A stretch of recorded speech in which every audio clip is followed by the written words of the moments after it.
Pai do Senhor, meus irmãos, a gente vai estar dando continuidade ao nosso estudo. Hoje a gente vai estar estudando o capítulo de número 15 da Epístola aos Romanos. Já estamos chegando ao final do nosso estudo. Estarei lendo e meditando com os irmãos, como a gente veio fazendo nas aulas anteriores, amém? Capítulo 15, a partir do versículo 1, diz assim a palavra do Senhor: Nós que somos fortes devemos ter consideração pelos fracos e não agradar a nós mesmos. Devemos agradar ao próximo, visando ao que é certo, com a edificação deles como alvo.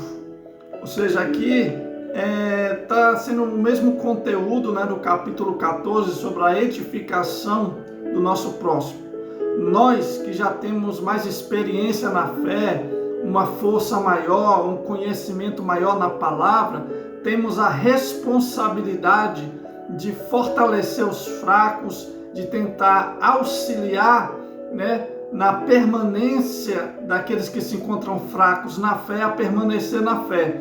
É uma responsabilidade nossa como igreja, como cristão, ajudar aqueles que estão necessitados, fracos. Não é fácil, mas o Senhor, Ele nos ajuda para que nós venhamos ajudar. O Senhor, Ele nos fortalece para que nós venhamos fortalecer. Então é papel da igreja, é papel de todo cristão auxiliar, ajudar, estar sempre levando ali uma palavra de conforto, de fortalecimento para aqueles que a gente vê que estão fracos na fé. Então você que tem mais experiência, mais tempo na presença do Senhor, tem essa responsabilidade de estar auxiliando na edificação e no crescimento daqueles que são novos convertidos, que voltaram para a presença, que se reconciliaram. É nossa responsabilidade, é nosso dever. O papel nosso é edificar, trazer crescimento para o reino do Senhor, crescimento na igreja, crescimento aos nossos irmãos na fé. Versículo 3: Pois Cristo não viveu para agradar a si mesmo, como dizem as Escrituras: os insultos dos que insultam caem sobre mim. Essas coisas foram registradas há muito tempo para nos ensinar, e as Escrituras nos dão paciência e ânimo para mantermos a esperança. Ou seja, Paulo vem trazendo aqui a vida de Cristo. Jesus, quando ele veio como homem, ele não veio para viver para si próprio, mas ele veio para trazer vida aos homens, liberdade, um reino novo, uma mudança. O ministério de Cristo, ele foi voltado à humanidade. E o nosso ministério, o ministério que nós temos, também é voltado para a humanidade, para as pessoas, para a igreja. Os dons espirituais, os talentos que nós recebemos, é para a edificação e o crescimento dos nossos irmãos e para a edificação e crescimento da igreja, do reino. Nós estamos aqui para contribuir para o crescimento do reino de Deus. Versículo 5: Que Deus, aquele que concede paciência e ânimo, os ajude a viver em completa harmonia uns com os outros, como convém aos seguidores de Cristo Jesus. Ou seja, os seguidores, os verdadeiros cristãos têm que viver em harmonia e paz. Não vamos concordar com tudo, mas precisamos encaixar as coisas para que não gere contenda, discórdia, confusão. Tem que ter harmonia, tem que ter paz entre os irmãos no meio da igreja. Não vamos concordar com tudo. Não tem como aceitar tudo. Pensamos diferente, agimos diferente, temos pensamentos e ideias diferentes, e às vezes até uma linha teológica diferente. Mas se a nossa discordância, não está indo contra os princípios do Senhor, precisamos aprender a encaixar essas coisas para que não venha gerar discórdia e contenda na igreja. Então todos vocês poderão se unir em uma só voz para louvar e glorificar a Deus, o Pai de nosso Senhor Jesus Cristo. Ou seja, só vamos conseguir uma adoração sincera e verdadeira em união quando houver concordância. A Bíblia vem trazendo muito ensinamento sobre concordância e união entre os cristãos. A igreja não pode ser dividida, tem que ter união, tem que ser unida. Versículo 7, portanto, aceitem-se uns aos outros como Cristo os aceitou, para que Deus seja glorificado. Ou seja, irmão, amar, aceitar, tolerar, precisamos trabalhar isso em nós e permitir que Deus trabalhe em nosso coração, em nosso ser, em nosso caráter, para que nós venha aceitar, receber as pessoas. Tem pessoas que é difíceis de lidar, mas o Senhor precisa trabalhar em nós precisamos permitir que o Senhor trabalhe isso em nós e nós precisamos aprender a lidar com essas pessoas. Não podemos rejeitar ninguém. Lembre-se que Cristo não te rejeitou. Versículo 8. Lembre-se de que Cristo veio para servir aos judeus, a fim de mostrar que Deus é fiel às promessas feitas a seus patriarcas. Ou seja, Jesus ele veio mostrar aos judeus que Deus foi fiel às suas promessas aos patriarcas, aos seus antepassados. E para que viesse fortalecer a fé e a crença do povo judeu. E também para que os gentios glorifiquem a Deus por suas misericórdias, como dizem as Escrituras. Ou seja, o ministério de Cristo veio para fortalecer a fé dos judeus, trazer os judeus, que a promessa que foi feita por parte de Deus se cumpriu em Cristo, e também para trabalhar na vida dos gentios, que somos nós, ou seja, que a misericórdia de Deus alcançou os gentios, uniu gentios e judeus e formou a igreja de Cristo. Por isso eu te louvarei entre os gentios, sim, cantarei louvores ao teu nome. Versículo 10, e dizem também, alegre-se com o povo dele, ó gentios, e ainda louvem o Senhor todos vocês gentios, louvem-lo todos os povos. Versículo 12, e em outra parte o profeta Isaías disse, virá o herdeiro do trono de Davi, e reinará sobre os gentios, nele depositarão sua esperança. Que Deus, a fonte de esperança, os encha inteiramente de alegria e paz em vista da fé que vocês depositam nele, de modo que vocês transbordem de esperança pelo poder do Espírito Santo. Então, do versículo 1 ao 13, Paulo vem relembrando o que foi trago no capítulo 14, sobre nós aprender a ter paciência com o nosso próximo, com nossos irmãos e auxiliar em sua edificação e crescimento. A igreja está lá para um ajudar o outro e não um derrubar o outro. Auxiliar. Se o irmão está em pecado, exorte com amor. Se o irmão está fraco, leve uma palavra, tenta estender a mão para que o irmão não caia. E se chegou a cair, estenda a mão para levantar, não termine de matar. É isso que Paulo está trazendo para nós. Versículo 14. Meus irmãos, estou plenamente convencido de que vocês estão cheios de bondade. Conhecem essas coisas tão bem que podem ensiná-las uns aos outros. Ainda assim, atrevi-me a escrever a vocês sobre alguns desses assuntos, certo de que só preciso de um lembrete, pois pela graça de Deus. Ou seja, Paulo só estava relembrando o que os irmãos já sabiam. Ou seja, Paulo está ensinando que é necessário muitas vezes trazer à memória o que já sabemos. Às vezes tem estudos, tem pregações que a gente fala, nossa, de novo, é trazendo a nossa memória, nós esquecemos.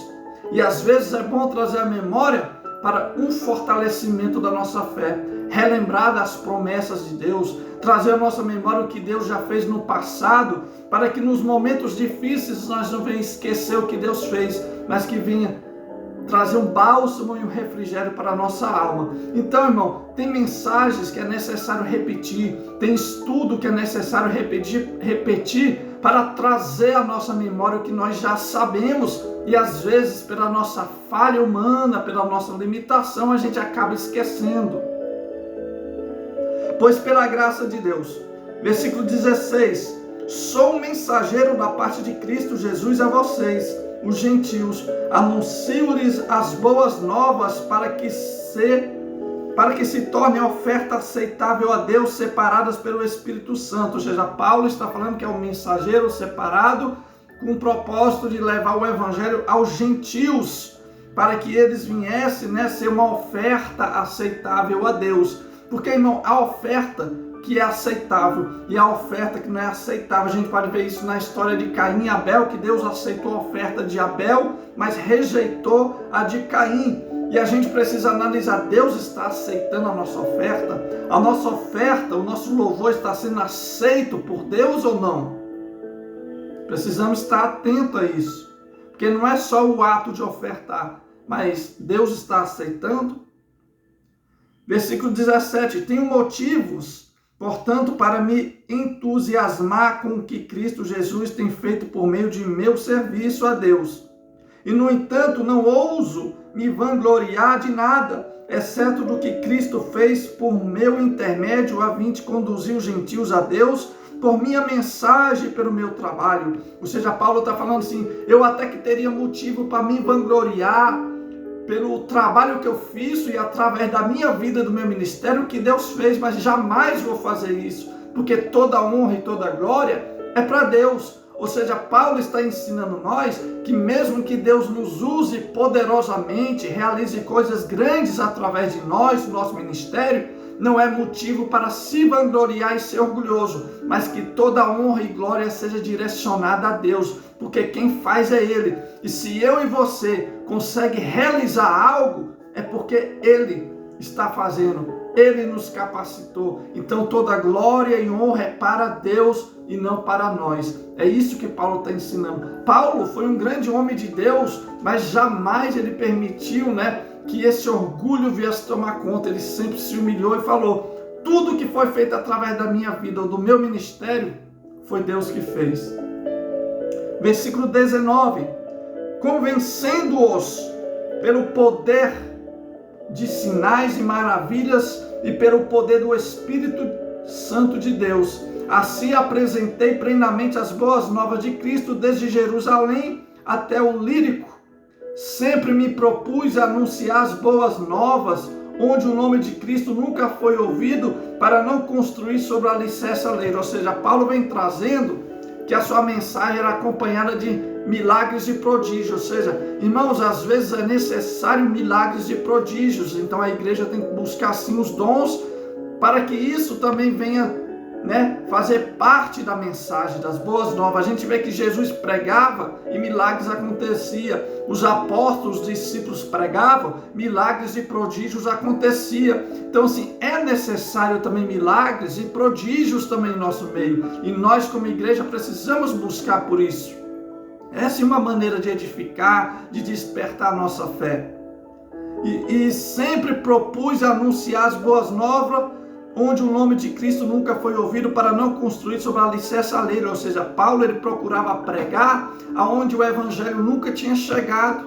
Ele não se prendia a pregar aonde alguém já havia levado as boas novas, ou seja, construir sobre algo que já foi construído. Mas Paulo ele procurava construir o seu próprio alicerce. Aquele povo ali nunca ouviu o evangelho, então eu vou lá levar as boas novas para um povo que nunca ouviu. E nós precisamos ter essa preocupação também como cristão, levar a mensagem para pessoas que nunca ouviram, porque é fácil pregar para quem já ouviu e tem uma noção da palavra. O difícil é levar a mensagem para quem nunca ouviu, e era esse o propósito de Paulo, levar a mensagem para quem nunca tinha ouvido, e tem que ser o nosso também, nos preocupar com aqueles que nunca ouviram.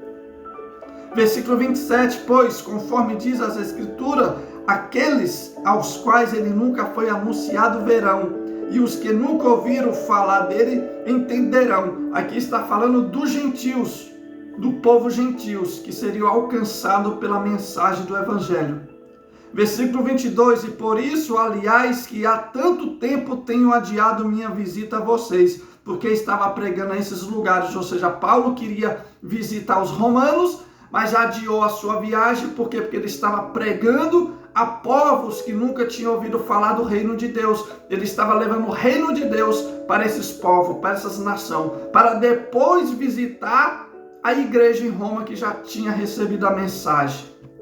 Ou seja, ele priorizou quem ainda não tinha sido alcançado pela mensagem, para depois fazer uma visita aos irmãos em Roma que já estavam edificados. Versículo 23. Mas agora que terminei meu trabalho nessas regiões e depois de tantos anos de espera, estou ansioso para visitá-los. Planejo ir à Espanha e, quando for, espero passar por Roma. E depois de ter desfrutado um pouco de sua companhia, vocês poderão me ajudar com a viagem. Antes de visitá-los, porém, devo ir a Jerusalém para servir ao povo santo de lá, pois os irmãos da Macedônia e da Acaia juntaram de boa vontade uma oferta para os pobres dentre o povo santo em Jerusalém. Ou seja, a gente vem vendo aqui a caridade dos cristãos. Quando via que um estava passando necessidade, o que faziam? Coletavam ofertas, entregavam na mão dos apóstolos, que eram os líderes da época, para distribuir às igrejas necessitadas. Ou seja, o dinheiro, irmão, que é arrecadado na igreja de oferta ou dízimo, tem uma direção, tem uma utilidade, é suprir a necessidade dos cristãos que precisam. Dinheiro de dízimo e de oferta não é para ser esbanjado com churrasco, com mordomia, é para ser distribuído para os necessitados. A gente vê isso na Bíblia. A arrecadação feita pelos cristãos era para suprir a necessidade das igrejas que passavam por aflições. Então, dízimo e oferta, irmão, sim, é para suprir as necessidades da igreja local, mas também para ajudar os cristãos que passam por necessidade. Versículo 27, ficaram contentes em fazê-lo, pois se sentiam devedores a eles, porque os gentios receberam as bênçãos espirituais das boas novas dos irmãos em Jerusalém. Considero que no íntimo pode retribuir, ajudando-os financeiramente. Ou seja, os gentios tinham essa gratidão de ter recebido as boas novas que veio através dos judeus. Os judeus convertidos ao cristianismo levou as boas novas que chegou aos gentios que se converteram. Então é esse ato de gratidão, como nós recebeu da parte dos judeus a mensagem que vai nos conduzir à vida eterna, nós quer ajudar eles agora financeiramente, que estão passando por necessidade. Ou seja, eles nos abençoou, agora vamos abençoar. O que é que Paulo está trazendo para mim e para você como igreja? A gente é ajudado, mas um dia nós teremos que ajudar. Hoje nós estamos ajudando, um dia seremos ajudados, ou seja, uma mão estende para socorrer a outra. O cristão está aqui para ajudar e também para ser socorrido. Um dia você estará na posição de ajudador, mas um dia estará na posição de um necessitado. Então não rejeite a ajuda quando chegar até você, mas também não negue a ajuda quando for para você ajudar.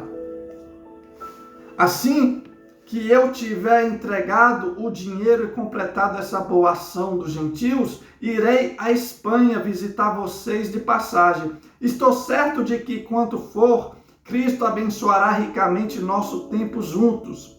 Irmãos, peço-lhe, em nome de nosso Senhor Jesus Cristo e pelo amor que lhes foi dado pelo Espírito Santo, que se unam a mim em minha luta, orando a Deus em meu favor. Ore para que eu me livre dos que estão na Judéia e que se recusam a crer. Ore também para que o povo santo em Jerusalém se disponha a aceitar a oferta que estou levando. Então, pela vontade de Deus, poderei visitar vocês com um coração alegre e teremos um tempo de descanso juntos. Que o Deus que nos dá a sua paz esteja com todos vocês. Amém.